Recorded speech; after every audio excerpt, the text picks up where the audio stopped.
Olá, pessoal, tudo bem? Estou entrando aqui, deixa eu ativar os comentários para eu poder ver à medida que vocês forem entrando. Entrei um pouquinho mais cedo para dar tempo de vocês se ambientarem, vocês entrarem também. Daqui a pouco o Genilson está com a gente. Vou dando um tempinho. Tudo bem? Bom dia. São 9h59, nossa live está marcada para as 10. Mas aí é bom entrar um pouquinho mais cedo para vocês se ambientarem, darem tempo de formular as perguntas, compartilharem nossa live. Compartilha para dar tempo de todo mundo entrar, todo mundo aproveitar. Lembrando que é importante vocês participarem, mandarem bastante pergunta para o Genilson hoje. Posso garantir que Genilson separou fotos maravilhosas, que vocês vão ficar encantados. Tem fotos que nem eu conhecia. Então, acho que vocês vão gostar muito do que Genilson preparou para vocês hoje. Tem coisa muito boa por aí. Então, a gente vai falar sobre o patrimônio arquitetônico campista.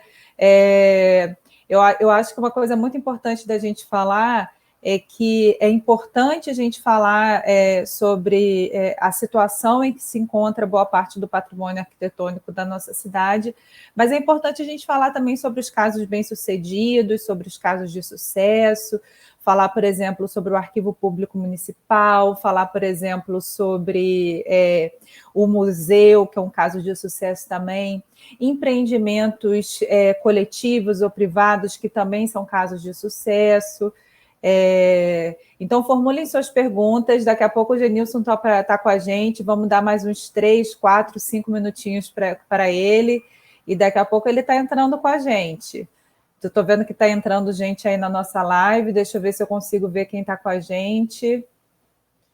Por aqui pelo programa eu não consigo ver. Me manda um comentário, gente. Me manda um oi, bom dia, para eu saber, porque eu uso um programa, eu não tenho como saber pela carinha quem está aqui, mas se vocês mandarem comentário, eu consigo saber. Então, me manda um bom dia para eu saber quem está com a gente. Manda um oi, um joinha para eu saber quem está aí, porque senão eu fico aqui no escuro sem saber quem está com a gente. Para eu poder falar para o Genilson também, quando ele entrar, quem está aí com a gente, já vim preparada com café para essa manhã que a gente está junto.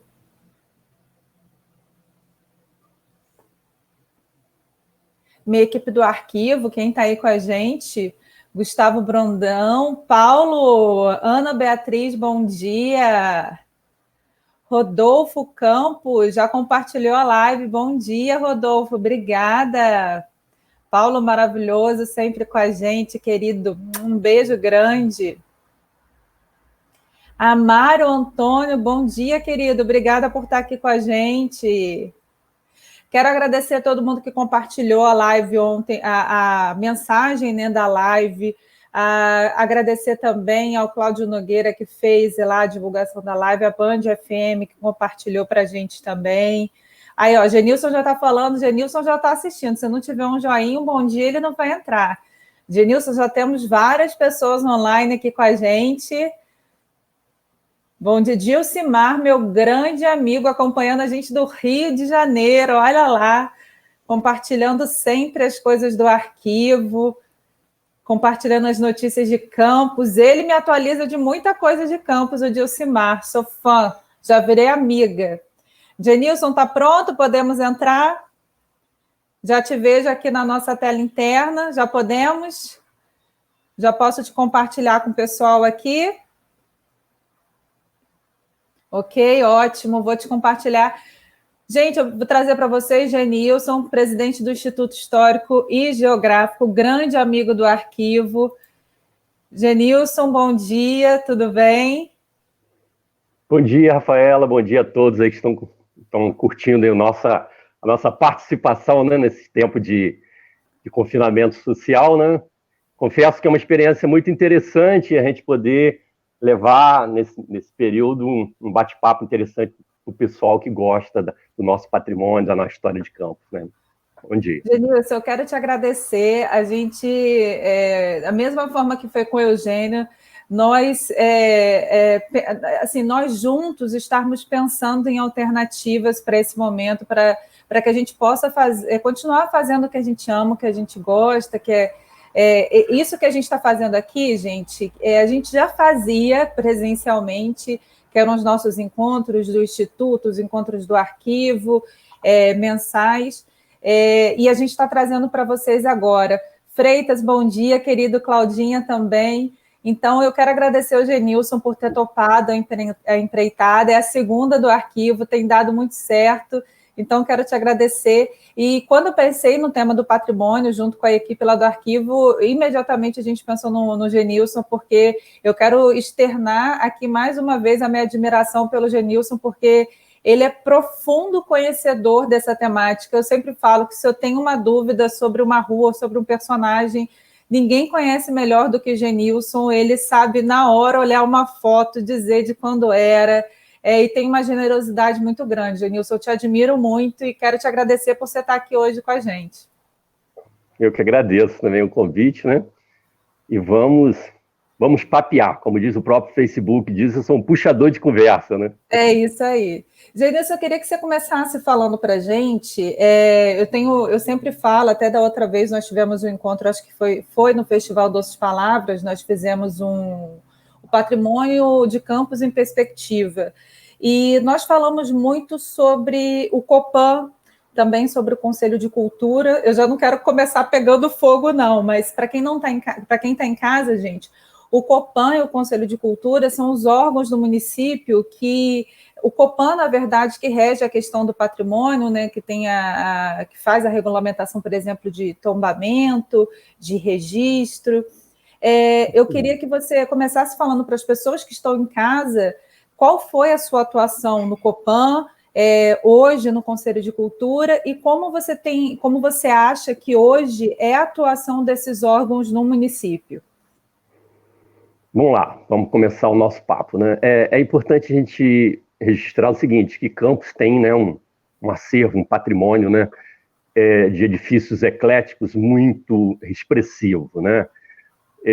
Eu até procurei dar, de uma forma didática, né, passar para as pessoas, que as pessoas falam muito coisa de tombamento, o que é tombamento, né? E as pessoas brincam até, porque tombamento é justamente que o prédio foi demolido. Uhum. Mas não, a gente tem que entender o seguinte, aí até eu gostaria, se você pudesse aí colocar inicialmente aquela imagem do tombamento do IPHAN, quer dizer, os prédios em Campos, né, até para poder a gente esclarecer para as pessoas quais os prédios em Campos que eles são protegidos pela órgão federal, que é, no caso, o IPHAN.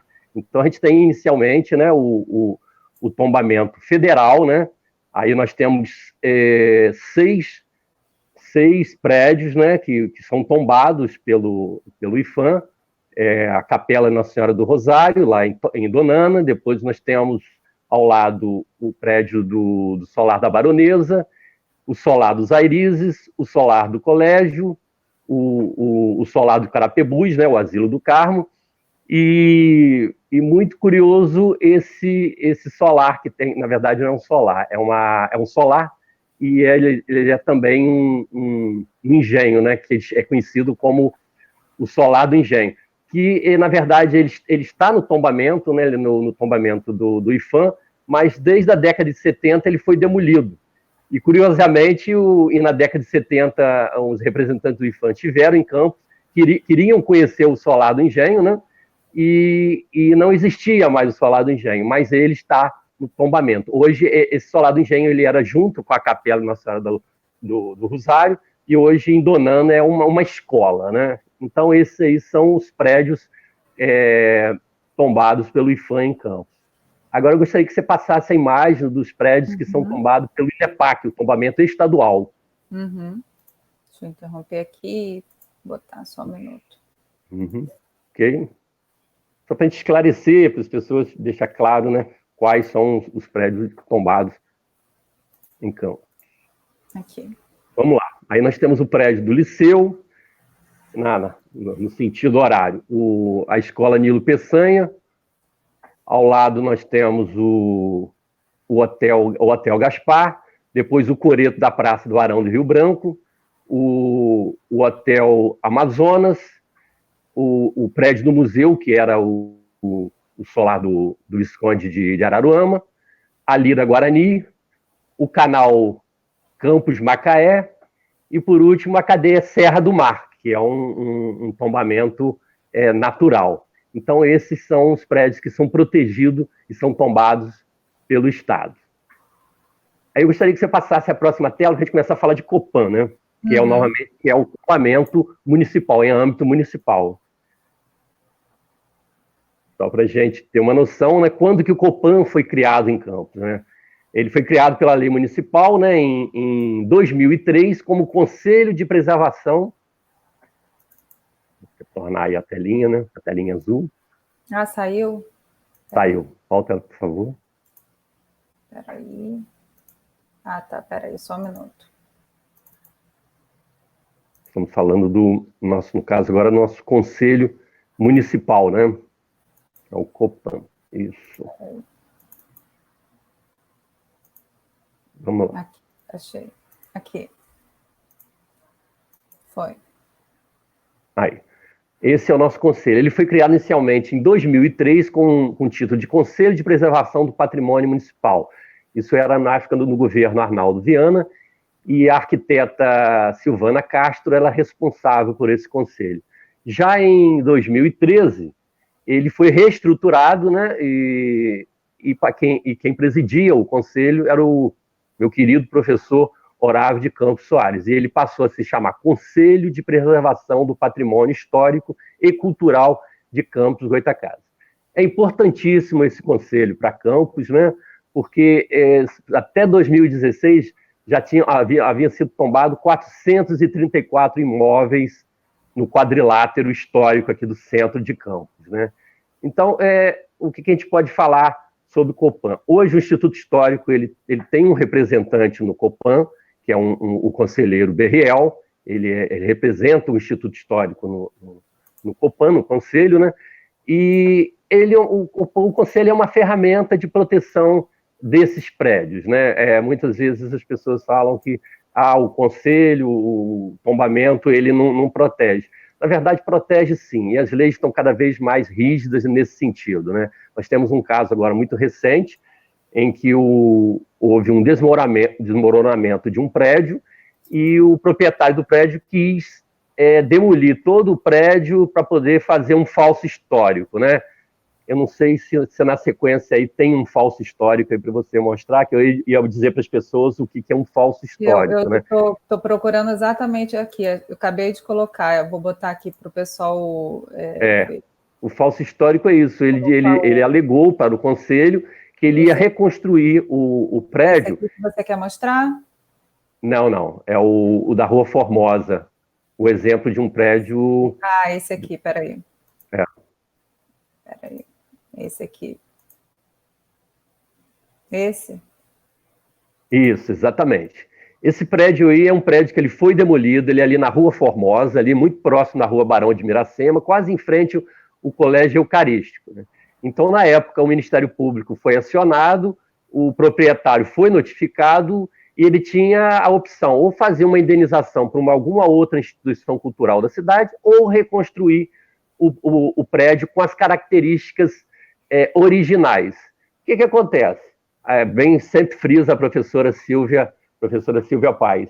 Ele fez um falso histórico, ele tentou reconstruir o prédio que ele havia demolido com as mesmas características. E falta a alma do prédio, né? Primeiro, você não tem mais os materiais da época que o prédio foi construído, ser um prédio de característica eclética do começo do século XX, você não tem mais os materiais daquela época, e você também não tem a alma, não tem os profissionais, os artífices que fizeram essa fachada, que fizeram essas esquadrias, né? Então, de uma certa forma, ele atendeu, porque ele atendeu a denúncia que ele sofreu pelo Ministério Público e fez o falso histórico, e está lá. Agora a gente fala o seguinte, não é recomendável, né, essa construção do falso histórico, mas de qualquer forma ele fez, né? O que na verdade as pessoas têm que entender é que o tombamento ele não impede que você explore o prédio comercialmente, não impede que você faça o que a gente chama de retrofit, uma atualização do imóvel para você continuar utilizando ele comercialmente. Eu não tenho um prédio da Rua Formosa com Barão de Iracema atualizado, mas eu gostaria que você botasse a imagem daquele prédio da família Giudice, que é um exemplo bem recente, né, de como os proprietários devem proceder. Você tem aí, Rafael, para colocar? É o que está na sequência? É o logo posterior a esse. Deixa eu interromper o compartilhamento.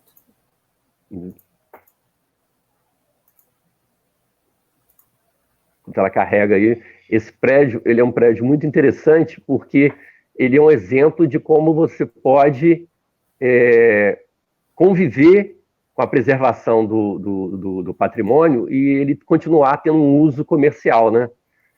As pessoas precisam entender que esses prédios normalmente... Não é esse não. Volta logo depois, acho que é o zero após aquele da Formosa. Peraí.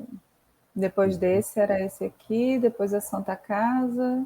Aí eu acho que eu já sei o que você está falando. Da família Giudice, que sofreu uma restauração. Eu não tenho a imagem dele restaurado, né? É até interessante para as pessoas entenderem o seguinte: esses prédios eram as residências das pessoas. As pessoas moravam no alto e no térreo era o comércio, né? A parte comercial das pessoas, né? Tá. Então, esse prédio aí da Rua Formosa, né? O Tenente Coronel Cardoso, com a Rua dos Bondes, né? O Barão de Iracema, tá aí o exemplo.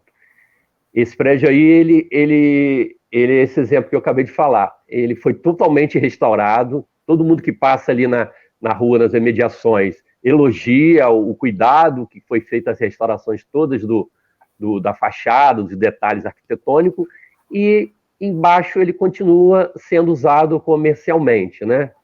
Então, esse é o exemplo. E também você pode fazer uma atualização interna do prédio, né? Você mantendo, a lei ela é muito clara. Você tem que preservar a fachada ao máximo do original possível e você pode fazer a atualização da parte interna, que é, como eu disse no começo da conversa, o retrofit. Uhum. Mas, infelizmente, Rafaela, agora voltando para o nosso papo, né? Muitos acabam deixando o imóvel abandonado, o imóvel ele começa a se deteriorar e ele acaba ruindo. Aí é bom deixar bem claro que é responsabilidade do proprietário a manutenção do imóvel. Se deixar ruir, vai para o Ministério Público, não adianta. Vide o caso agora recente, né, do prédio da Alberto Torres com Rua Barão do Amazonas, né? O caso foi para o Copan e o Copan notificou o proprietário que ele tem que restabelecer o imóvel, e isso ele está, no momento, fazendo. Ele queria demolir todo... Eu ia te pedir para falar sobre ele, porque eu sei que as pessoas que estão em casa, com certeza, iam perguntar, né? E aí eu vou pegar a sua pergunta, Dilcimar, já para passar para o Genilson, mas antes de passar a pergunta, eu sei que você sabe a história desse edifício, já tinham me passado essa pergunta no Messenger, Genilson, eu queria que você falasse um pouco, porque uma dos questionamentos que me fizeram no privado essa semana foi justamente essa, a falta de informação a respeito daquele prédio, daquele edifício, na imprensa, na opinião pública. Então, eu sei que você é um profundo conhecedor, eu queria que você falasse para as pessoas que estão em casa agora um pouco a respeito do centro histórico e também daquele edifício e da importância da conservação no contexto do centro histórico. Tá, o interessante dessa pergunta é para a gente complementar o seguinte: além do tombamento, né, além da lei do tombamento, você tem que fazer, que felizmente agora a professora Catarina, pelo IFE, uns bolsistas dela, que é o inventário de todos os imóveis. O inventário, além da característica arquitetônica, quem é o proprietário, qual é a história dele, em que época, em que década ele foi construído, né? Então, esse inventário, ele é um instrumento, né, importantíssimo, até para esclarecer para a população a importância daquele prédio, assim como também para você poder questionar juridicamente, né, que aquele prédio ele tem uma importância. No caso do prédio da Alberto Torres com a Rua Barão da Amazonas, ele é um prédio que ele foi construído na grande reforma que Campos recebeu em 1914 a 1916. Então, houve um alargamento daquele trecho. Aquele trecho ali ele era muito estreito, da Igreja da Boa Morte para cá ele era muito estreito. Aquilo foi feito um alargamento em 1914. Foi feita a questão também da Igreja da Boa Morte, ela era virada, ela era voltada para frente da Alberto Torres. A fachada dela toda foi cortada por causa do alargamento. E aquele prédio ali, ele faz parte desse conjunto dos melhoramentos de 1916. Ali eu acho que inicialmente funcionava uma farmácia, porque pela foto que eu tenho de 1916, tem uma propaganda de um produto farmacêutico, né? Então, ele é mais um prédio eclético, né, de características ecléticas, que foi construído nessa grande reforma que Campos recebeu em 1914, 1916. O plano de urbanização, né, que Campos passou, né, muito importante, né? Em 2016, nós fizemos toda uma exposição mostrando todas essas benfeitorias que a cidade recebeu por conta da taxa do açúcar de 2,5%. Uhum. Agora, vamos a algumas perguntas aqui, porque senão elas ficam muito para trás. O Dilcimar perguntou aqui para a gente: um prédio tombado, o proprietário pode se desfazer do imóvel ou fazer transferência de propriedade? Pode, o imóvel, juridicamente, ele não tem impedimento nenhum. O proprietário pode fazer o que a venda, a consignação, dar como garantia, não tem problema nenhum. O único detalhe é que a gente fala o seguinte: tem que ser preservado a fachada, né? Volto a falar de novo a história, tem que ser preservado a fachada. E tem um incentivo do IPTU. Se a fachada estiver em bom estado, o proprietário ele consegue um desconto de até 80% na taxa do IPTU. Então, é um incentivo em nível municipal que o proprietário tem para ele preservar a fachada do prédio, né? O Vitor Menezes, nosso grande amigo, pergunta o seguinte: o falso histórico ou a condenação a fazê-lo nos casos de demolição criminosa, como acontece aqui muitas vezes na nossa cidade, não tem ao menos a virtude de desestimular outras demolições na medida em que inviabiliza o uso da área para outros fins, como estacionamento e prédios novos? Sim, nesse sentido, sim. O falso histórico, o que acontece? Ele vai realmente ocupar o local e não vai permitir que a pessoa use e crie aqueles vazios que a gente chama na malha urbana, com o uso do estacionamento, da figura do estacionamento, né? A empresa, né? Ao estacionamento. Mas a gente costuma sempre dizer o seguinte: às vezes a lei, ela no seguinte sentido, ela acaba compensando o criminoso. Compensa, né? Porque às vezes ele paga. Vamos dar um exemplo agora do caso da chácara, né? O chacrinha, né? A indenização que foi passada para a prefeitura, pelo valor que é aquele imóvel ali na esquina, é muito pequeno, né? A empresa que demoliu a chácara, né? O imóvel, está repassando, acho que 1.400.000 ou 1.600.000, né? Para a reforma que foi carreada para a reforma do Palácio da Cultura, para a conclusão da reforma do Palácio. Então, nesses casos, o Vitor pontuou muito bem. Apesar de a gente ficar com um falso histórico, a gente vai ficar com uma coisa cenográfica, na verdade, né? O prédio vai ficar uma coisa cenográfica, não é o prédio, e quem tem a memória do prédio de outras décadas não é, mas nesse sentido, ele acaba ocupando o local e não transformando em estacionamento. E também, de uma certa forma, ele pune o proprietário de ter que fazer. Agora, o que acontece é o seguinte: a lei é clara, ou ele faz o falso histórico ou ele faz a compensação. Aí depende de cada proprietário. Aí tem muitos proprietários que acabam optando pelo falso histórico, que foi esse caso aí do prédio da Rua Formosa. A professora Margarete, que é minha amiga, e aí eu complemento a pergunta dela com a ponderação da Marcela Calil, pergunta o seguinte: o que fazer se a família não tem dinheiro para manutenção? Porque a Marcela fala o seguinte, que ela acha difícil e complicada essa situação de ficar por conta do proprietário, e ela questiona o que o IPHAN poderia fazer quando a família não tem dinheiro, não tem interesse em intervir no prédio. E aí eu queria dar um exemplo, que é um edifício que eu tenho muito carinho, que eu acho que foi uma das coisas que me levou a fazer história, que é o Solar dos Airizes, que eu sei que daqui a pouco vai chegar a pergunta sobre ele, também é um interesse meu.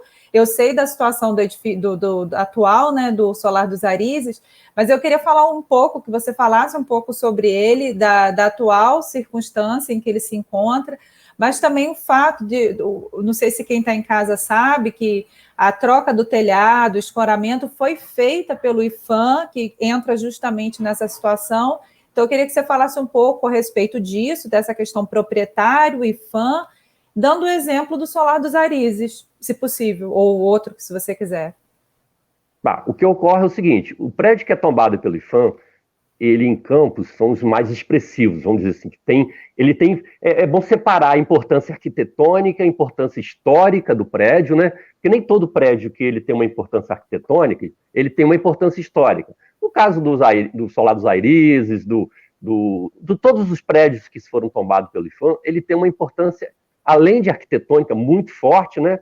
Ele tem uma importância histórica porque vultos, tanto os vultos locais como os vultos nacionais, ou se hospedaram naqueles prédios, ou estiveram naqueles prédios. Então, tem todo um contexto arquitetônico e um contexto histórico. Uhum. Mas a maioria dos prédios de Campos, porque todo mundo fala assim, o prédio é um prédio histórico.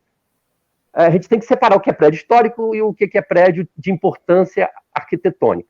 Agora, a maioria dos prédios são tombados pelo Copan, que tem importância arquitetônica, que está dentro do conjunto de prédios de características ecléticas, ele é a maioria de responsabilidade do proprietário. Quer dizer, eu moro na minha casa, eu não quero deixar que minha casa caia. O que a pergunta da pessoa que fez aí é o seguinte, a maioria são prédios que eles tiveram uma função anteriormente, né, conforme eu disse, né, anteriormente, ele era a residência dos pais, ou a residência dos avós, ou muitos deles, o prédio ele era comercial embaixo e a residência dos pais e dos avós nos altos, né?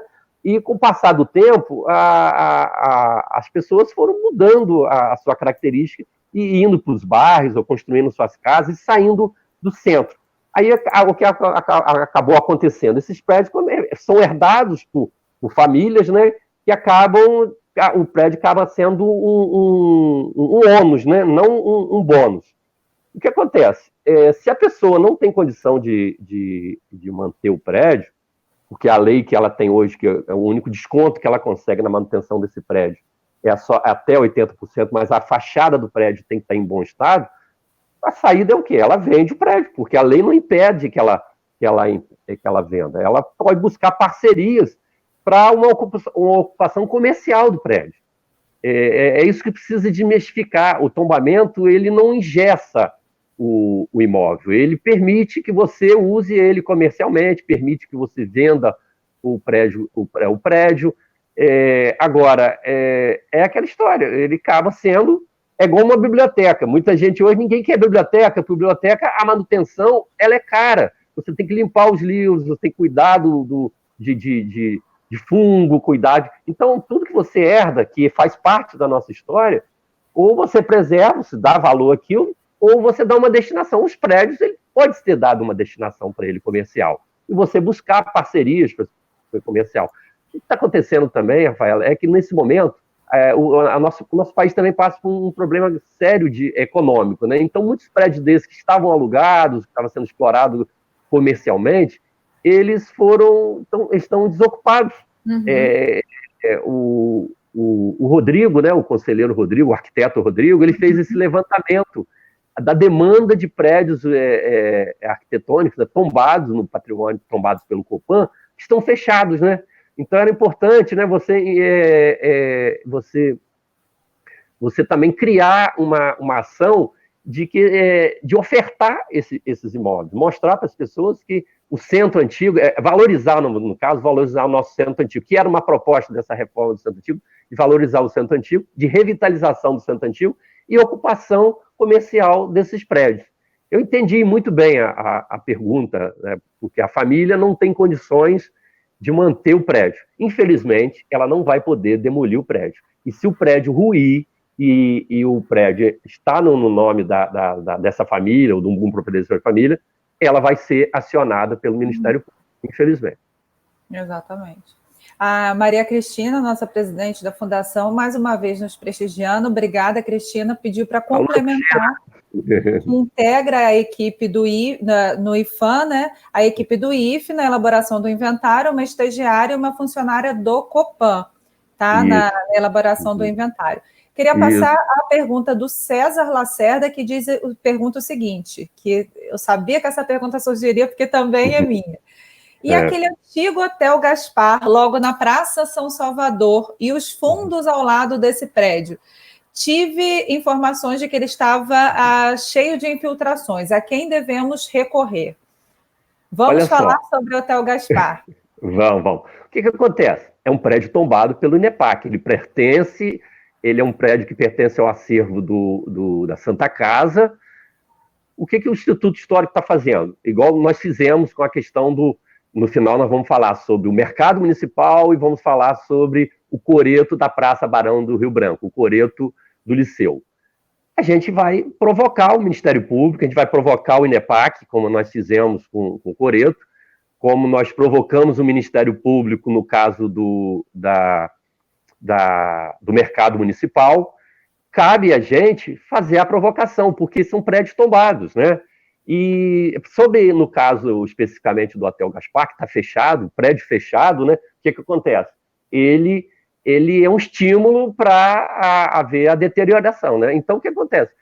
A gente até pediu um parceiro nosso, né, que eu acho que é o Berenger, se ele tem imagem do telhado, porque ele usa a tecnologia do drone para filmar as imagens de campo. Aí eu solicitei a ele uma imagem do telhado do Hotel Gaspar. E o que acontece? Antes da gente provocar o INEPAC, a gente vai procurar, no caso, a diretoria, né, a atual provedoria, né, da Santa Casa, né, que é o doutor, agora esqueci o nome dele, mas ele é uma pessoa sensível a essas questões. A gente tem mandado ofícios para ele, solicitando acesso ao acervo de pinturas, ele tem liberado, né? Então, se a gente detectar isso, né, por meio de imagem, nós vamos mandar um ofício para ele solicitando que seja feita a manutenção desse telhado. E se não tivermos resposta, né, lembrei o nome dele, Dr. Manuel Corrais, que é um profissional muito competente, que hoje está à frente da Provedoria da Santa Casa, se não tivermos resposta da Provedoria da Santa Casa, aí sim, nós vamos fazer da mesma forma que fizemos com o coreto da Praça do Liceu. Nós vamos mandar um ofício para o INEPAC, porque é um equipamento tombado pelo INEPAC. E, Genilson, uma coisa que me entristece é o que eu sempre falo, não é só o tombamento.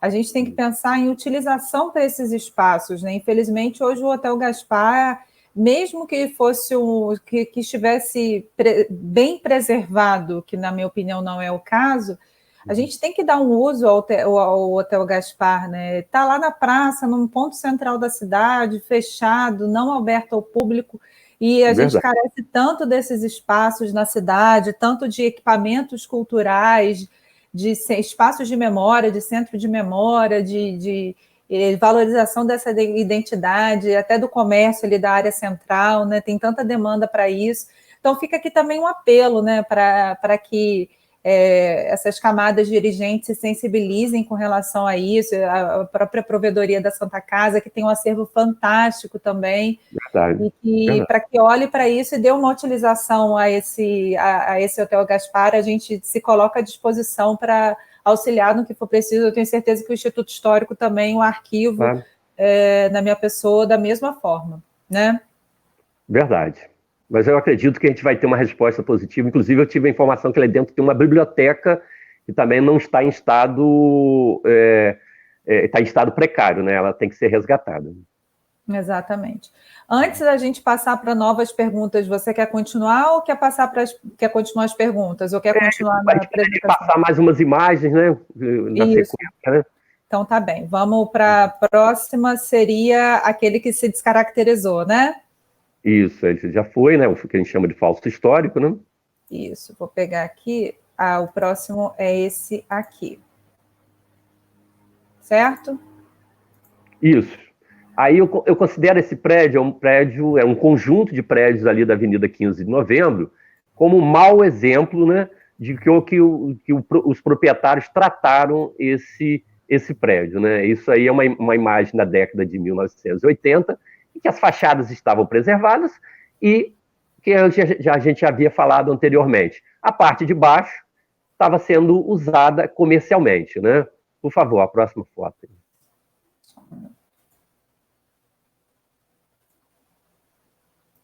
É um exemplo de conservação. Que não se deve ser feito não se deve se fazer com patrimônio, né? Aí nós já temos uma imagem de 2011 em que os proprietários deixaram o prédio, não fizeram a manutenção. Isso é bem importante deixar isso claro. Não fizeram a manutenção do imóvel. O que acontece? O revestimento ele começa a soltar. Olha como ele já está completamente, esse da esquina mesmo, ele já está completamente descaracterizado nessa imagem, né, de 2011. Sim. E aí agora a gente vem para o derradeiro, né, final, né, de como está a situação ali.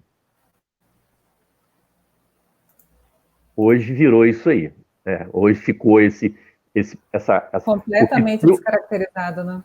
Completamente descaracterizado. Eu queria deixar claro o seguinte, quando o professor Otávio de Campos Soares era presidente do Copan, ele notificou o proprietário desse prédio ao lado, porque houve um incêndio nesse prédio, o prédio ruiu, o caso está no Ministério Público. Então, certamente, esse proprietário vai ser condenado a fazer uma indenização para a prefeitura, para um órgão ou para uma associação cultural, desse prédio que ele acabou se incendiando e ele ruiu, né?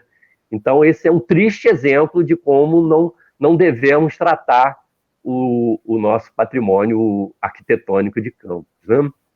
Acho que agora a gente vai para um próximo caso que é bem debatido aqui em Campos, né? Fiz uma postagem na página do arquivo, acho que há 2 semanas, foi uma das postagens mais compartilhadas, e é um caso muito singular na história do próprio IPHAN, né, Genilson? É verdade. Você quer que passe a imagem agora? Isso. Nós vamos falar do conjunto, né, da Santa Casa e mais a Igreja Mãe dos Homens, né? Olha que lindo, gente. Era um conjunto maravilhoso, um conjunto do século XVIII, com a Igreja Mãe dos Homens ao lado, o prédio da Santa Casa, um conjunto inaugurado em 1790.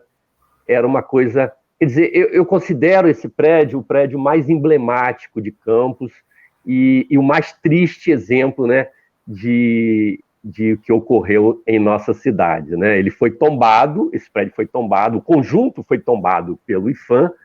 Eu já tive a oportunidade de publicar no Facebook a história toda do tombamento. Coloquei lá que Carlos Drummond de Andrade era funcionário do IPHAN na época, tem a assinatura dele no tombamento, tem toda uma história, e sem contar a história da Santa Casa, a história da Igreja Mãe dos Homens, né? A coroa aqui do alto aí da Igreja da Santa Casa, os sinos, né? Então tinha toda uma história. Esse prédio era muito emblemático, esse conjunto era muito emblemático. E, infelizmente, né, esse prédio já tinha sido tombado pelo IPHAN, um tombamento federal. Em 1961, por favor, a próxima imagem, né? É inacreditável esse caso, gente. Em 1961, o prefeito, na época de Campos, era o prefeito de Campos, ele conseguiu, porque ele era o Ferreira Paz, ele conseguiu o destombamento do prédio, ele conseguiu o destombamento junto com Jânio Quadros, que era o presidente, que tinha uma ligação política muito forte com Campos, e o prefeito Ferreira Paz conseguiu destombar, ele tirou a proteção federal desse prédio, e obviamente, né, a provedoria da Santa Casa logo tomou a providência de demolir o prédio, dizendo que ali eles iriam construir um prédio moderno. É muito triste, né? Você vê, eu estou falando isso, mas nessa época, Rafaela e as pessoas que estão em casa nos assistindo. Tinha pessoas em Campos que brigavam por isso aí. Na verdade, até o tombamento pelo IPHAN foi uma provocação de uma elite de Campos que pensava culturalmente, uma elite cultural que pensava, sabia da importância desse prédio. Tinha o Barbosa Guerra, tinha o Alberto Lamego, tinha várias pessoas que provocaram o IPHAN e o IPHAN promoveu o tombamento desse prédio. Mas aí entrou a questão política por cima e o prefeito Ferreira Paz ele conseguiu o destombamento junto com o presidente na época, no caso o Jânio Quadros, e logo depois a Santa Casa demoliu, dizendo que iria construir ali um prédio moderno, um prédio... E a gente sabe a história depois que aconteceu. Ficou aquele buraco, aquele vazio, aquele espaço ali, e nada aconteceu, e virou, infelizmente, estacionamento. Aí agora só a última imagem, né, dessa coisa aí. A gente vê o que virou, né, afinal de contas. Virou esse caixotão aí, né. Deixa eu achar um pouco mais aqui. Um edifício garagem, um edifício comercial, virou esse prédio aí comercial, com lojinhas no térreo, e em cima é todo estacionamento. Infelizmente, é isso aí. E aí, então, lembrando que a Igreja Mãe dos Homens hoje é na Voluntários da Pátria, né? Inaugurada, isso, em 1970. E a Santa Casa também lá, né? Uhum. Ou seja, nós tivemos uma transferência de instituição e uma demolição do edifício original, com um caso raro de destombamento pelo IPHAN, né? São muito poucos casos de destombamento, né? No caso do IPHAN. Isso para dar um exemplo, é o seguinte, o tombamento, ele existe, o tombamento é lei, mas a prefeitura tem o poder discricionário de destombar um prédio. Agora, mas hoje os critérios são outros, hoje os critérios são mais rígidos. Por que vai ter o destombamento? Então, isso tudo hoje é passado pelo Conselho Municipal, pelo COPAN, que, obviamente, hoje tem à frente a professora Maria Cristina Lima, então ela é bem rigorosa, ela foi rigorosa no caso, não teria que ser diferente, no caso do prédio agora recente, do prédio da Avenida Alberto Torres. Então, existe a possibilidade de tombamento? Existe, mas hoje os critérios são outros, hoje não são só políticos, hoje a questão é técnica e é histórica, né? A Maria Cristina, inclusive, gente, deu aqui para a gente uma resposta a respeito do Hotel Gaspar. Para quem está em casa e não sabe, a Maria Cristina, que está aqui com a gente, além de presidente da Fundação Cultural, ela é presidente do COPAN também. Ela diz o seguinte: o prédio do Hotel Gaspar é de propriedade da Santa Casa. O COPAN reuniu-se com representantes da instituição que esclareceram que a mesma não tem condições de restaurá-lo por total disponibilidade financeira. Ou seja, a gente bate naquela mesma tecla da questão dos proprietários, né, de quem tem a propriedade, diz que não tem condições de arcar com os custos, infelizmente. Não, é plausível, a gente entende a situação da Santa Casa, né, como passa as instituições filantrópicas, né, a gente entende, mas pelo menos, no mínimo, uma manutenção do telhado é o mínimo que a gente pode esperar dos responsáveis pelo patrimônio, né, é o mínimo. Agora, a ocupação daquele espaço busca-se parceria. O Instituto está aberto à parceria, né, o Arquivo Público, todas as instituições estão em parceria.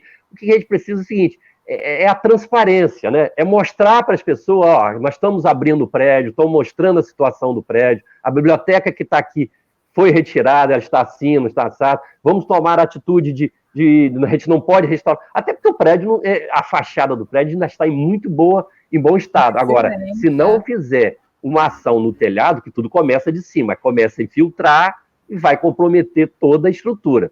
Agora, é o mínimo que a gente quer, que o telhado é o mínimo que a gente espera. A gente não espera uma restauração, nem um retrofit do prédio, né? Que aí a gente sabe que o investimento é bem maior. Mas acredito que a gente tem como ter acesso ao prédio e abrir para a comunidade a situação do prédio e discutir com a comunidade, com as instituições culturais, uma ocupação daquele espaço. Uma vez ocupado, a manutenção dele vai se fazendo, né? A gente vai buscando soluções para isso.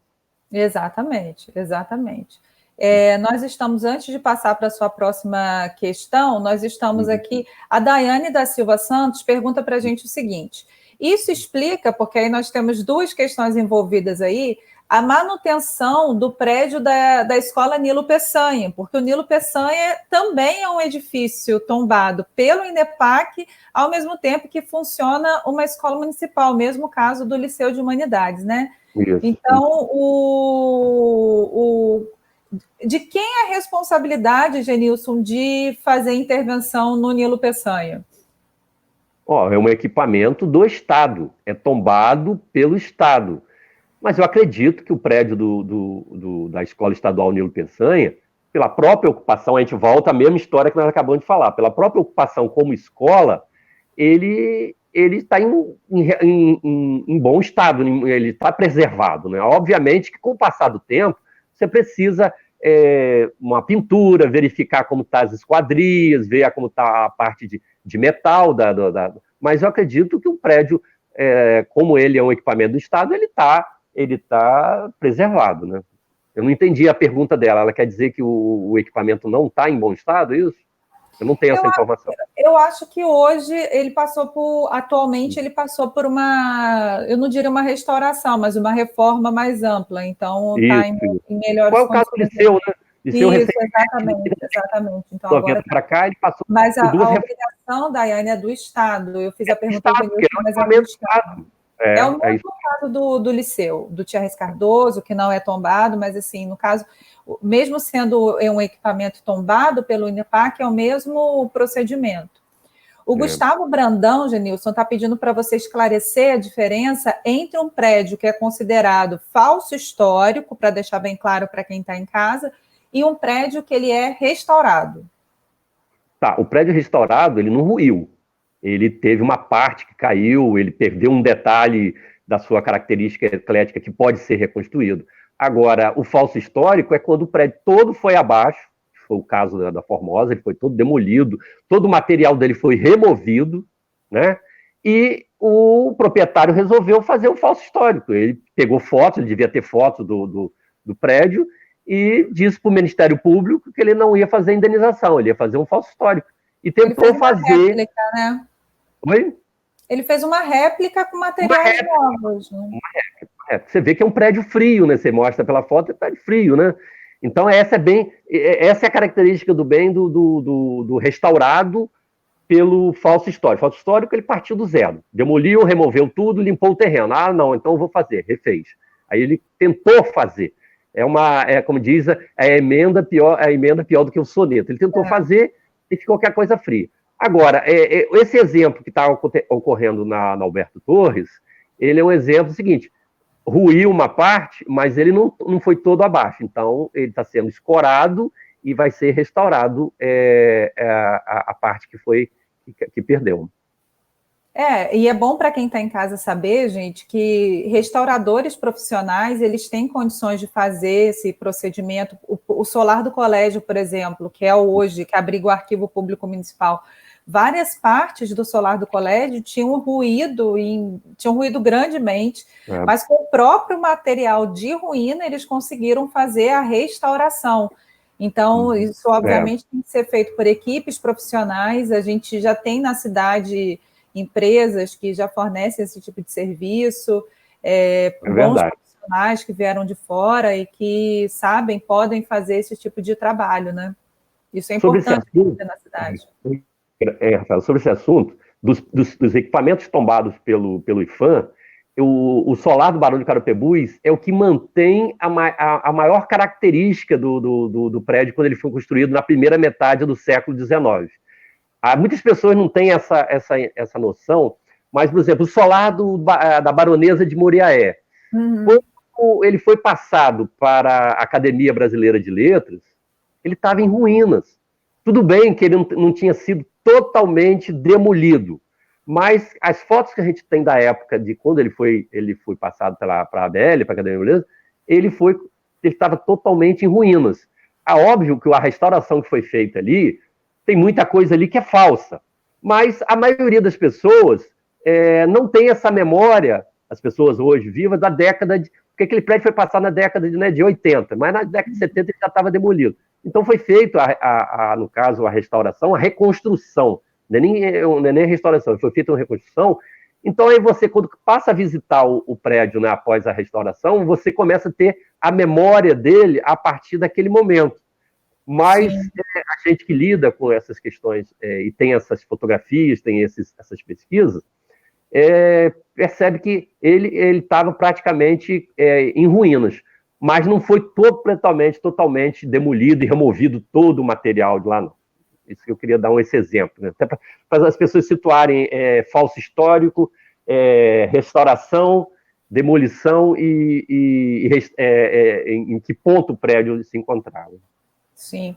Genilson, antes de você passar para o seu próximo assunto, que eu tenho certeza que tem muita gente em casa querendo saber, o Dilcimar está perguntando para a gente se o IPHAN tem, se a gente sabe, se você sabe, se o IPHAN tem pretensão ou projetos de aumentar o número de tombamentos em campos, face ainda ter muitos edifícios, prédios abandonados ou em estado de ruína.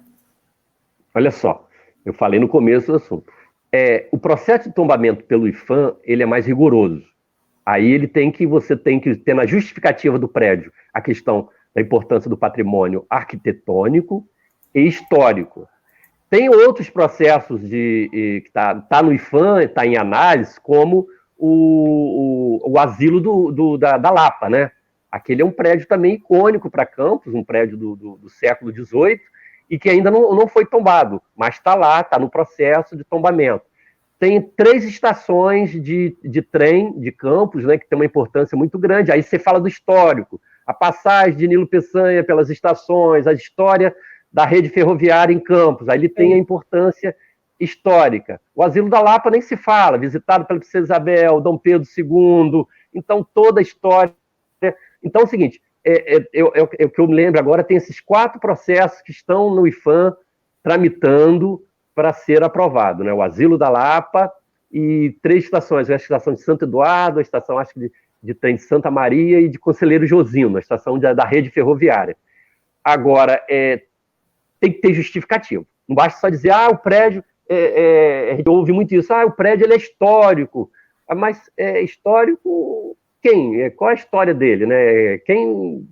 Qual o vulto que pernoitou naquele prédio, ou morou naquele prédio, foi abrigado naquele prédio? Então, você tem, o IPHAN, ele exige isso. Aí mas a gente tem os nossos tombamentos no caso, pelo Copan. O Copan já abrigou, já protegeu, já tombou todos esses prédios aqui no nosso quadrilátero histórico, né? Tem a mesma força Sim, é muito importante, gente, para quem está em casa, ou para quem vai assistir, nos vendo agora, ou para quem vai assistir depois, entender o seguinte: o tombamento, seja ele em âmbito federal, estadual, municipal, ele vai ocorrer não pela edificação em si, mas pela importância que aquela edificação tem naquela sociedade, naquele contexto local, estadual, nacional, ou seja, exatamente, pelo uso e pela importância que ele tem naquele agrupamento social. Ou seja, qual foi aquele uso que ele teve historicamente, qual é a inserção que ele tem naquela sociedade. É por isso que ele é passível de tombamento. Então, é importante a gente ter isso em mente para não olhar, por exemplo, um edifício que é antigo, um prédio que é antigo, e achar que ele tem que ser tombado, né? Simplesmente porque ele é antigo. É importante colocar isso, Rafaela, porque o que acontece? As pessoas, obviamente, por ser leigas, por desconhecimento, tudo fala, o prédio é de arquitetura colonial. Gente, não existe praticamente exemplar nenhum de arquitetura colonial em Campos. Nós temos, a gente está tratando de arquitetura eclética. Então, as pessoas falam, o prédio é histórico. Temos que separar o que é prédio histórico, o que é prédio que tem importância arquitetônica. Nem tudo, nada é prédio colonial, gente. Então, as pessoas falam, né? Porque a gente lida com esse tipo de demanda, de dúvida, constantemente nas redes sociais. Isso é importante porque demonstra que as pessoas estão chamando essa situação, esse foco está chamando muita atenção das pessoas, né? E aqui, nesse mecanismo, nesse instrumento que nós estamos, é uma trincheira muito importante para a gente esclarecer para as pessoas, divulgar, chamar a atenção, né? Mas de uma forma também didática, né? Eu lembro da palestra, da entrevista que você fez com o professor Eugênio, né? Que ele falando sobre essa questão, história e prédios, né? Porque todo mundo acha que todo prédio ele tem uma importância histórica. Não tem, história é outra coisa. Mas é importante a gente valorizar a nossa história, o nosso patrimônio, que nessa história toda a gente fala que o importante é a memória. Sem memória, nós não somos nada, Rafaela. Eu não sou Genilson, você não é a Rafaela, os nossos amigos que estão participando aqui com a gente nessa live aqui, não é ninguém. Então, quando a gente perde a nossa memória, a gente perde a nossa referência. Por isso que eu sempre falo, Genilson, Instituto Histórico, para que Instituto Histórico? Por que você fica falando de Nilo Peçanha, você fala de Saldanha da Gama, você fala dos vultos? Porque é o seguinte, essa é uma forma de manter... primeiro que quando você resgata os seus vultos, você resgata os seus bens imateriais, as suas lendas, né, os seus doces, suas músicas, tudo isso, os bens imateriais, você está valorizando a sua comunidade. Esse é o umbigo. Você primeiro tem que se tornar universal a partir do seu quintal. E Campos, a gente tem que se orgulhar muito disso. Campos tem uma rica história em qualquer, né, Rafael? Você sabe disso. Em qualquer âmbito que você se mete, você tem campista, você tem história de Campos. Então, é uma forma esse trabalho que a gente faz no Instituto Histórico é uma forma de um processo de autoestima.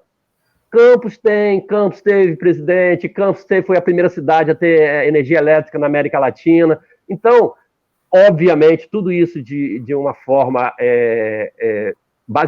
com base em documentos, com base em dados concretos, a gente tem que afirmar e tem que enaltecer essa nossa história. Isso é um processo de autoestima. Sim, né? Sem dúvida. Que amarra com a questão da memória. Sem memória, nós não somos ninguém, nós não somos índio goitacá, nós não somos africanos escravizados, não somos portugueses desterrados, então não somos ninguém. Então, esse é o meu entusiasmo pela história de Campos e poder, através do Instituto Histórico, levar isso para as pessoas. Eu continuo com o Legoff, quando ele diz que sem história não há memória e sem memória não há história. Ambos caminham juntos e eu acho que o nosso trabalho tem sido em torno disso também. Olha, tem mais perguntas, mas antes de passar para a pergunta... Estamos chegando a 1h57, né? Vamos para o seu próximo assunto, que eu sei que também é muito interessante, quem está em casa vai adorar. Você quer que eu compartilhe a tela? Isso, vamos lá. Vamos, peraí. Próximo embate, na nossa próxima trincheira. Vamos lá. Quem está em casa vai adorar, que é uma imagem belíssima também. Essa aqui. É da década de 50 que você quer primeiro? Não, é a primeira, década de 20. Anterior a essa. De ordem, então, peraí. Nós vamos falar agora do nosso mercado municipal, né? Tão debatido, tão discutido. Esse aí é uma imagem do nosso mercado municipal, inaugurado em 1921. Olha só, nosso mercado municipal está chegando ao centenário, ano que vem é ano de centenário do nosso mercado, né? Antes de você continuar, eu acho que Freitas está vendo a gente. Freitas, já quero te convidar para uma live sobre o mercado, aliás, hein? Para quem está em casa, uma live especial sobre mercado e comércio na área central de Campos. Vamos pensar sobre isso. Desculpa, Genilson, pode continuar. Não. O importante esclarecer para as pessoas é o seguinte: antes de inaugurar esse mercado que nós estamos vendo aí em 1921, o mercado municipal de Campos já tinha passado por 3 outros locais, né? Primeiro que era o Largo do Capim, ali na Beira-Rio, ali mais ou menos na imediação onde é o Campos Shopping. Depois ele foi para o Largo das Verduras, onde é hoje, o pessoal conhece como Xaxaxá. E depois ele foi para o Largo do Rocio, que é um espaço enorme que existia ali em frente hoje, onde é a Faculdade de Direito. Ali foi terceiro mercado público municipal ali. E em 1921 ele foi inaugurado aí nesse espaço, aí na Praça Azeredo Coutinho. Isso é para ilustrar o seguinte: a cidade ia crescendo, eu sempre falo isso, a cidade ia crescendo, o equipamento ia ficando obsoleto, não ia comportando mais a demanda da cidade, né? Quer dizer, hoje nós temos Campos, hoje tem mais de 500 mil de habitantes, né? E aí eu sempre falo o seguinte: o mercado municipal hoje ele é um equipamento que se esgotou. Pode passar a próxima imagem aí. Ele é um equipamento que se esgotou, porque ele é um equipamento de 1921, né? A gente vai ver agora uma imagem da década de 1950, que o prédio ainda comportava a demanda da cidade, um número de pessoas, o prédio ainda estava no seu auge aí na década de 1950. Mas o que aconteceu? A gente tem informação, isso é histórico, isso está documentado. Na década de 70, o prefeito era Zezé Barbosa. Ele foi o primeiro que descaracterizou o mercado. Por quê? E, atendendo ao pedido de diversos comerciantes da época, ele pegou o banheiro do mercado municipal, que era fora, e colocou dentro do mercado. Ele pegou o centro do mercado municipal, que era todo aberto, e construiu uma série de baias, uma série de novos espaços ali dentro. Por que ele construiu isso? Porque o equipamento, já em 1970, ele já não atendia a demanda e as pessoas já não tinham mais onde colocar suas mercadorias. O que ele faz, esses comerciantes? Eles vão em cima do prefeito. O prefeito faz o quê? Então, vou dar aí a famosa, Rafaela, amigos estão em casa, a famosa puxadinho. O primeiro puxadinho foi nesse começo da década de 70. A primeira descaracterização do equipamento foi nessa década de 70, porque o banheiro era fora, você coloca o banheiro internamente. Você pega o interior, que era todo aberto, você pega e cria um monte de baias. Aí o que acontece? Já houve uma descaracterização por causa do equipamento que você não atendia. Já na década de 80, ocorre o seguinte, há a criação de toda aquela estrutura metálica, né? Você pode até, Rafaela, passar para o caos, né? Que é a última imagem que eu tenho aí, do mercado, né? Já na década, né, de 80, né, o que ocorre? O prefeito era Raul Davi Linhares, ele cria toda essa estrutura metálica que está ao lado aí na foto aí do lado esquerdo, para atender aos feirantes. É importante a gente separar mercado municipal, feira livre e camelódromo. Quer dizer, aí na década de 80, cria-se toda essa estrutura aí que sufocou o mercado pelo lado, aí você vê pelo lado esquerdo da foto, e aí você criou a feira livre ali. Aí, para atender também o quê? As pessoas, é mais um puxadinho, as pessoas foram em cima do prefeito, prefeito, a feira livre está desamparado, porque a feira livre funcionava nesse espaço, mas em barraquinhas removíveis. Aí o prefeito criou essa estrutura. Ainda na década de 80, de 1980, esse espaço onde está o camelódromo já começou a ser ocupado pelos camelôs. Aí já era do governo de Zezé Barbosa. Quando o Garotinho assume a prefeitura, ele implementou esse camelódromo aí. A demanda de camelôs era muito grande, tinha uma cobrança do Ministério Público para tirar os camelôs do centro. Aí ele cria o camelódromo, né? Tinha uma companhia, a Companhia Codenca, fez o primeiro camelódromo, isso na década de 80, ele assumiu o governo em 89, é praticamente a década de 90, comecinho da década de 90. A institucionalização do camelódromo. Aí o que acontece é o seguinte, o mercado original, ele ficou sufocado por esses dois equipamentos, esses dois puxadões, ainda nem é puxadinho, são dois puxadões do lado que sufocou o prédio histórico. Ele tem uma importância arquitetônica e tem também uma importância histórica. E o que acontece? O prédio foi sufocado. Aí chega na década aí de 2000 na década de 2012, 2013, quando Rosinha assume a prefeitura, né? Ela cria aquele projeto que sufocou ainda, construiu aquele monstrengo ali, que sufocou ainda mais o mercado.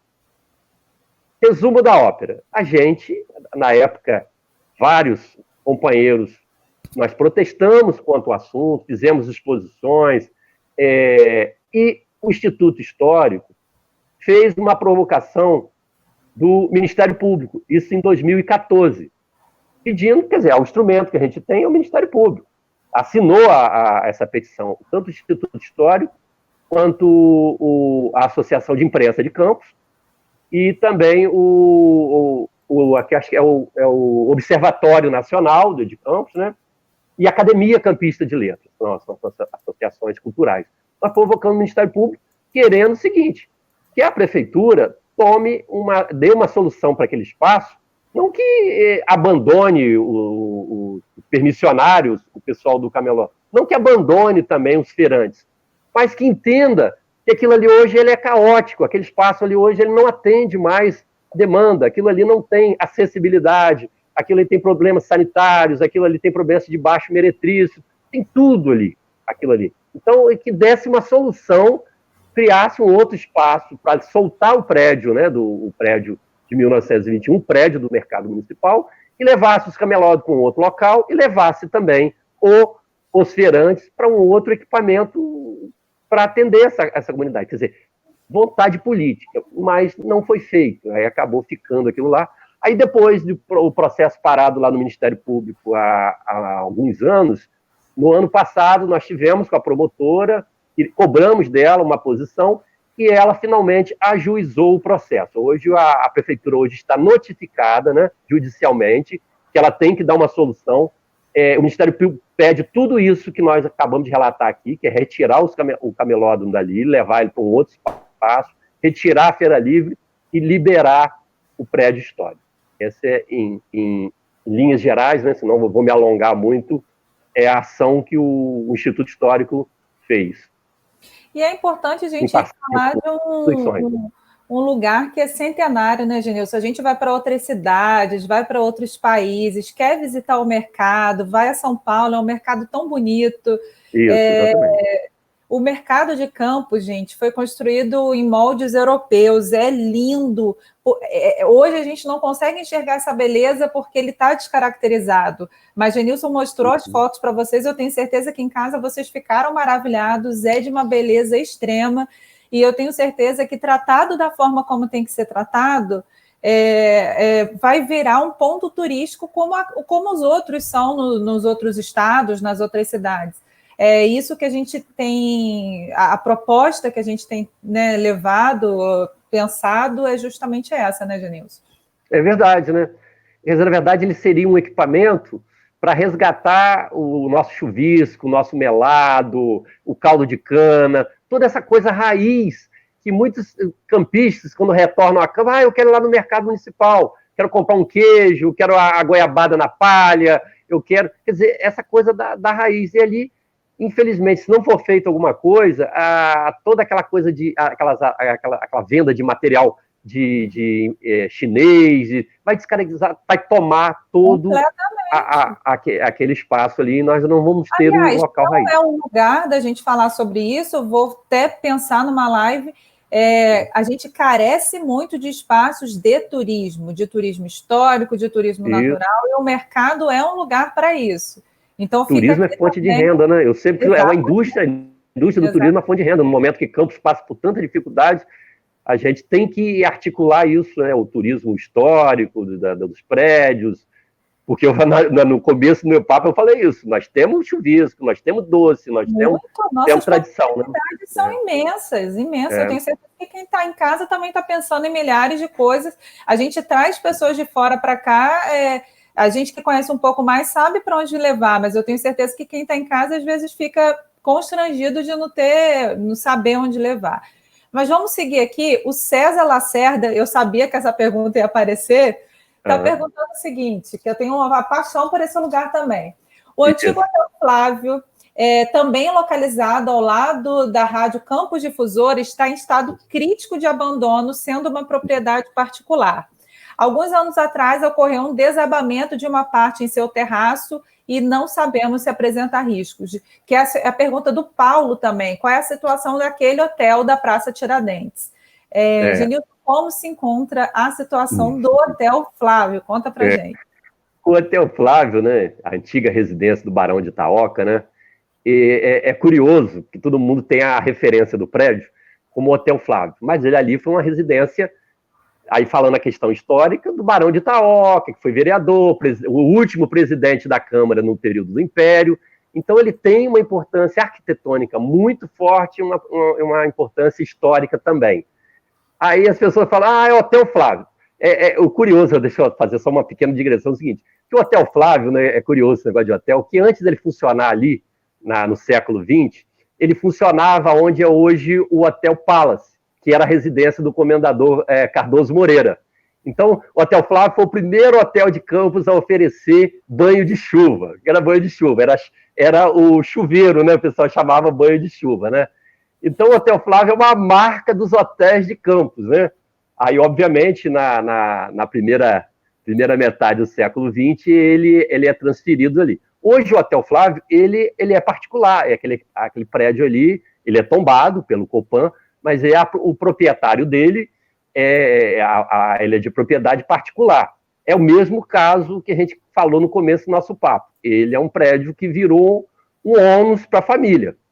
Até ao passo que ele era ocupado como hotel, ele estava preservado, não estava nada, estava ruindo, ele estava tendo uma função, é a famosa, o reuso, né? Vamos falar o reuso do equipamento, do prédio. Então, a partir do momento que parou de funcionar o hotel ali, até porque não tinha nem condições, nem moldes hoje que é exigido dos hotéis, ele começou a deteriorar.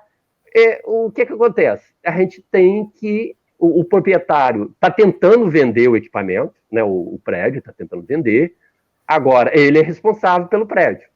O prédio passou pela vistoria do Copan, passou pela vistoria da Defesa Civil, então o prédio, meu amigo o Humberto Neto teve lá, que é um arquiteto muito sério, ele viu que o prédio, nos moldes que ele está estabilizado, mas é o seguinte, é a mesma história.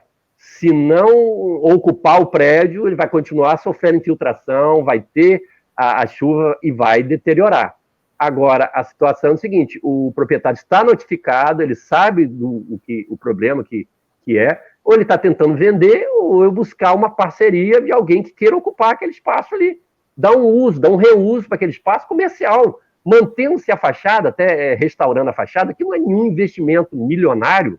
Nós temos profissionais que podem fazer a restauração da fachada, você pode fazer ali um espaço altamente atrativo. Porque eu posso dizer, eu estou funcionando onde era a residência do centro de campo do Barão do Itaoca, né? Então, é aquela história que nós falamos anteriormente, Rafael. A questão é o turismo também. Você pode explorar aquele prédio de turismo. E se não for explorado com turismo como ele foi explorado como hotel, dá uma outra função para ele. Agora... Nossa, várias, ainda mais naquela localização maravilhosa dele. Verdade, isso aí. Fica o apelo aí para os comerciantes ali do centro, né? Porque eu sei que eles têm muita vontade de fazer alguma coisa ali também. Então, fica aqui meu apelo, porque...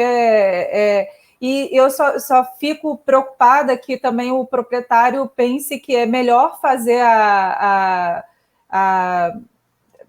repor ao município pela perda posteriormente do que acabar fazendo uma intervenção agora. Essa é sempre a minha preocupação, né? Entendi. Então, vamos passar para o próximo, porque nós já estamos com 1h e 12. O assunto é muito longo, vasto, né? Que esse papo ia render. Vou passar aqui para o próximo slide, para o pessoal que está em casa poder acompanhar com a gente. Deixa eu colocar aqui. Aqui. Aí, pessoal. Vamos lá. Explica para quem está em casa, Genilson. Tá. Essa imagem que vocês estão vendo aí agora é o seguinte, é a imagem do coreto, o coreto da Praça Barão do Rio Branco, o famoso coreto do Liceu. Esse equipamento, ele é tombado pelo INEPAC, e nós verificamos o seguinte, que estava ocorrendo uma série de eventos ali na Praça do Liceu, que estavam utilizando o coreto para ser palco de caixas de som, gambiarras de luz, quer dizer, o coreto, ele é muito frágil, um coreto inaugurado em 1916 pelo presidente Nilo Peçanha, ele foi concebido para manifestações mais intimistas, bandas de música, coisas instrumentais. E começou a fazer uma série de eventos ali no entorno do coreto e utilizando o coreto, que estava comprometendo a frágil estrutura do coreto. Aí nessas fotos você pode ver que o coreto está pichado, as juntas metálicas estão corroídas, a questão elétrica está bem comprometida. O que nós fizemos? Nós denunciamos, provocamos, o Instituto fez um ofício para o Copan, né, para o Copan, informando, fizemos esse relatório mostrando o atual estágio, o estágio do coreto, e também nós fizemos uma provocação ao INEPAC, mandamos um ofício para o INEPAC. O INEPAC está nos devendo uma visita, o presidente do INEPAC nos informou que ele vai mandar um arquiteto para fazer um relatório final, né, um relatório conclusivo do equipamento, e solicitamos, no caso, ao Copan, que o Copan recomende o não uso do espaço com esse tipo de festa, né, com esse tipo de evento, né, que vai cada vez mais ruir. Que uma vez, se cair esse equipamento aí, não vai ter como fazer falso histórico, não vai ter como fazer nada, porque esse é um equipamento, uma esquadria, metálica do começo do século XX, é uma coisa muito frágil, você não vai conseguir fazer isso não. Então, isso eu queria encerrar o nosso papo dizendo o seguinte: essa é a ação do Instituto Histórico: detectar, ver, provocar e mandar em forma de ofício para os órgãos competentes, denunciando o estado do equipamento, né? Então nós estamos nesse pé aí sobre o coreto do Liceu. É isso, Genilson. Olha, nós tivemos muitos acessos nessa live, tem muita pergunta ainda, gente, mas porque a gente já está em 1h15, eu prometo o seguinte: Genilson, já estou falando por ele, mas Genilson volta depois aí para responder vocês nas perguntas, eu também vou entrar aí para responder. É isso aí, a gente entra para responder, tem perguntas sobre o Asilo do Carmo, sobre o Mosteiro de São Bento, a Lira de Apolo, que é um caso de esforço do pessoal lá, mas a gente promete que entra aí para falar com vocês, só para a live não ficar enorme.